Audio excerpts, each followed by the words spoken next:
গ্রামে একটা প্রচলন কি আছে জানেন? যখন কোনো মানুষ কিংবা পশু অসুস্থ হয় তখন তার জন্য সিন্নি মানা হয়।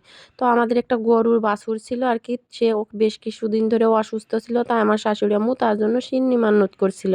তো এখানে এই যে দুধ নেয়া হইছে আর আতপ চাউল নেয়া হইছে। শুধু দুধ দিয়ে আতপ চাল দিয়ে আর লবণ দিয়ে সিন্নি রান্না করা হয়। এর মধ্যে কিন্তু চিনি কিংবা অন্য কিছু দেওয়া হয় না। তো এই তো বলক চলে এসেছে, এখন দুধ ঢেলে দেবে এর ভিতর। তো সুন্দরভাবে আরকি সিন্নি রান্না করে নেওয়া হবে। আর এই সিন্নিটা খেতে কিন্তু অনেক মজার লাগে। তো এই তো সিন্নি রান্না হয়ে গেছে, একটা ডিশে আরকি খুলে নিচ্ছে আমার শাশুড়ি আম্মু। তো খুলেই সব বাচ্চা-কাচ্চাদেরকে আরকি ডাক দিতেছে। ছোট, ছোট যারা বাচ্চা তাদেরকে ডেকে, ডেকে এই সিন্নিগুলো দেয়া হয়। তারা কিন্তু এই সিন্নিগুলো পেয়ে অনেক খুশি হয়, আনন্দে খায়।